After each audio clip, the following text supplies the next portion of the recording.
हम आदिकाल पढ़ रहे थे, उसमें हम सिद्ध और नाथ पढ़ चुके हैं, अपभ्रंश पढ़ चुके हैं। ठीक है, आज हम पढ़ रहे हैं रास और रसो। देखो क्या है, आदिकाल में दो काव्यात्मक रूप मिलते हैं। ठीक है, यानी जिनकी दो काव्य धारा जिन्होंने काव्य लिखे। ठीक है, दोनों क्या है, रास परंपरा में आते हैं। ठीक है, इनमें अंतर क्या है, इनमें अंतर है विषय वस्तु और शैली का। ठीक है, और गणपति चंद्रगुप्त ने फिर क्या कैसे स्पष्ट किया है कि इनकी विषय वस्तु क्या है, भिन्न है, बाकी रास ही मतलब रासो है।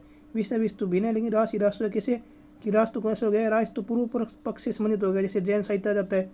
और उत्तर पक्ष में कौन सा जाता है, उत्तर पक्ष में जाते हैं चारणों का रासो साहित्य। ठीक है, इतना याद रखना है।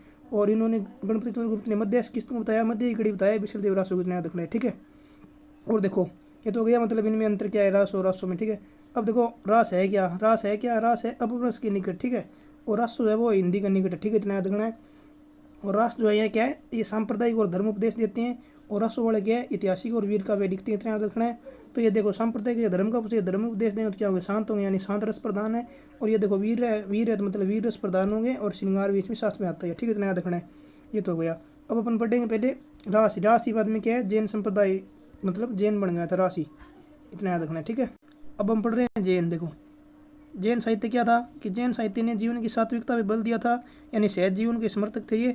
और जैन धर्म का प्रचार ही मतलब इनका मुख्य उद्देश्य था। जैन धर्म के तत्वों का निरूपण करना इनका मुख्य उद्देश्य था। ठीक है, ये 12वीं से 18वीं सदी तक विद्यमान थे। और इसका क्षेत्र कौन सा है, क्षेत्र ये पश्चिमी राजस्थान हो गया, और गुजरात वाला इनका क्षेत्र था। ये देखो जैन धर्मावलंबियों ने जो साहित्य रचना की थी ना, वही क्या है, वो जैन साहित्य में आता है। ठीक है, जैन धर्मावलंबी थे, और उनकी मुख्य भाषा ये भी पढ़ चुके हैं अपभ्रंश से, तो मतलब अपभ्रंश लोक मतलब या लोक भाषा भी कह देते हैं। ठीक है, इतना याद रखना है, इनकी भाषा है। अब देखो गणपति चंद्रगुप्त क्या कहते हैं कि हिंदी में साहित्य रचना की शुरू करने का श्रेय इन्हें है, मतलब हिंदी में साहित्य की रचना शुरू करने का श्रेय इन्हों देते हैं। ठीक है, गणपति चंद्रगुप्त। और ये देखो जैन धर्मावलंबी क्या थे, ये प्राय हिंदी में थे ना, हिंदी में थे, दिगंबरी थे, इतना याद रखना है। जो जिन्होंने साहित्य लिखे वो दिगंबरी थे, इतना याद रखना है। और ये देखो इनका जो है ना आदिकाल में सबसे प्रमाणिक इनका माना जाता है अधिक। क्यों, इनका मतलब इनका काव्य प्रमाणिक माना जाता है। कारण ये है कि इनमें क्या एक तो अनुवादित ग्रंथ दिखता है, और इनको क्या एक व्यापारियों का आश्रय मिलने के कारण इसे प्रमाणिक माना जाता है। ठीक है, अब देखिए जैन जो साहित्य था इसके काव्य रूप में क्या है, प्रबंध और मुक्तक दोनों है। ठीक है, प्रबंध मतलब मुख्य है ही, और मुक्तक को ये चुनड़ी भी कहते हैं। ठीक है, इतना याद रखना है। मुक्तक में चुनड़ी मतलब चुनड़ी कहते हैं मुक्तक, इतना याद रखना है। और उसके बाद अपन पढ़ते हैं इसकी देखो शैलियाँ। इनकी मुख्य 4 शैलियाँ हैं, और उसके 2 वर्गीकरण करेंगे। ठीक है, 4 शैलियों का 2 भागों में बांटे। देखें, एक तो है जो धर्म के उपदेश की बातें करते हैं, उसमें कहते हैं कि मतलब मुख्य एक शामिल की जिसमें आचार आता है, यानी आचरण धर्म की बातें करते हैं केवल।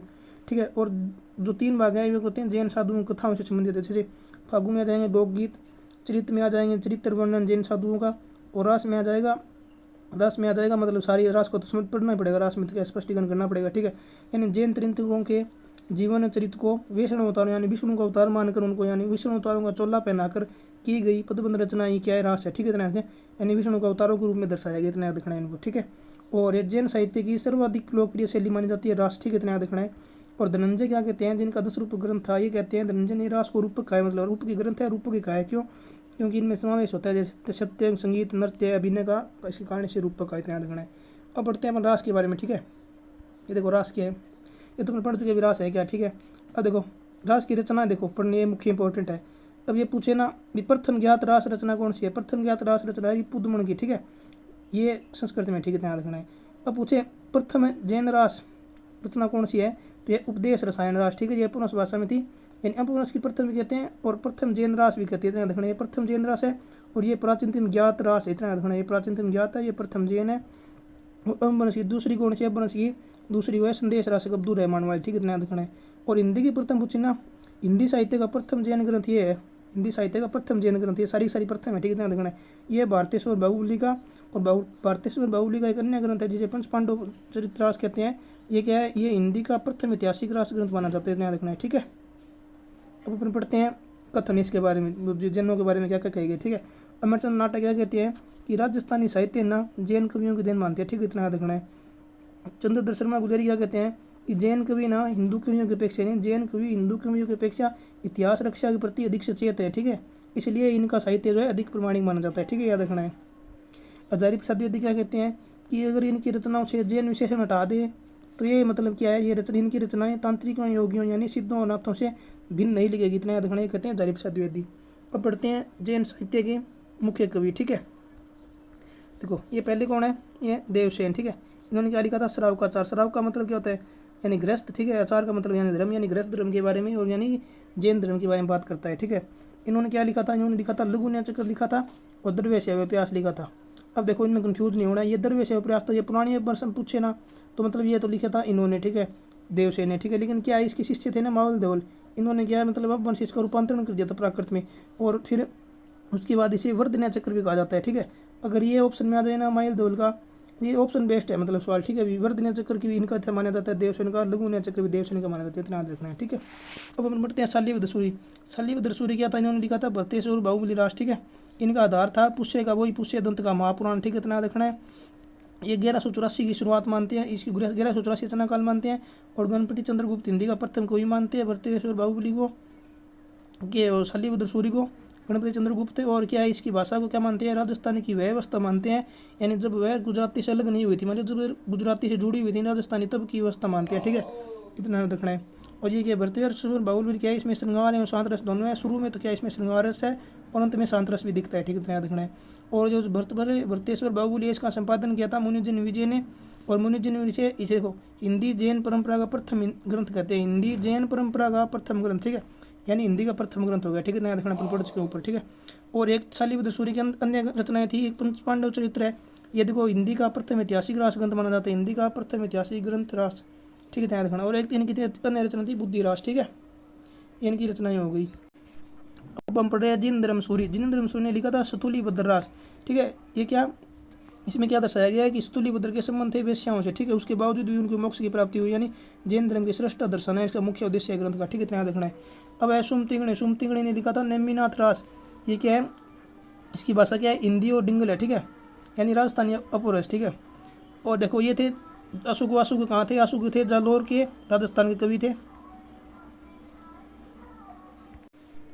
इन्होंने चंदनबाला रास लिखा था, जो कि खंड काव्य है, और एक जीवदया रास भी इन्होंने लिखा था, इनकी दो रचनाएं मुख्य याद रखना है बस। अब आते हैं विजय सेन सूरी, इसने लिखा था रेवंतगिरी रास, ठीक है, यानी रेवंतगिरी जो तीर्थ स्थल है, इसके सौंदर्य का वर्णन करना, इसे 4 खंडों में बांटा है, ठीक है। और इसी तरह तीर्थ स्थल का वर्णन करने तो पल्लड़ ने क्या लिखा है, अब्बू राज, जिसमें उन्होंने अब्बू स्थल का सौंदर्य का वर्णन किया, ठीक है, इतना याद रखना है। एक है विनय चंद्र सूरी। विनय चंद्र ने क्या लिखा है, विनय चंद्र लिखा है नेमिनाथ चौपाई, ठीक है, नेमिनाथ की सुगाई जिसमें किसी होती है, नेमिनाथ का विवाह होता है महादमती से, और इसका विवरण किया है, मतलब वीर विवरण है, वो भी 12 शैली में, ठीक है। ये याद रखना है कि 12 शैली का सर्वप्रथम यूज है ना, वो विशल देवरासु से माना जाता है, ठीक है, प्रमाणिक रूप से, ठीक है। और इसके अन्य कौन कौन से आ जाएंगे फिर, इनके अन्य आ जाएंगे कुछ साहित्यकार, जैसे प्रज्ञा तिलक ने लिखा था सुंदरी राज, ठीक है, और सारमूर्ति ने लिखा था जिन पदम सूरी राज, ठीक है, इतना याद रखना है। अब अपन पढ़ते हैं इसकी फागु काव्य, ठीक है। अब हम पढ़ते हैं, देखो फागु देखो वास्तव में यानी सामान्य का अर्थ क्या होता है, फागु का मतलब फाग से लिया गया, जिसका अर्थ होता है वसंत। वसंत का मतलब यही होता है भी, वसंत का मतलब क्या होता है, जिसमें कि नायिका सौंदर्य हो, यौवन चित्रण हो, श्रृंगार रस हो, ठीक है। लेकिन क्या है, ये जैनों का जो फागु का है ना, इसमें क्या ये नहीं है, मतलब सब कुछ नहीं है, इनमें क्या है, शील है, संयम है, ठीक है, और चरित्रता है, और शांत रस है, इतना याद रखना है। और ये भी याद रखना है भी फागु वसंत के नाम से, विलास फागु के नाम से संघ के एक न एक रचनाएं मिलने, कंफ्यूज नहीं होना है, मतलब ये कुछ इंपॉर्टेंट है नहीं। अब देखो फागु काव्य परंपरा का याद रखना है, प्रथम ग्रंथ कौन सा है, यह है जिनचंद सूरी का, जिनचंद सूरी फागु, ठीक है।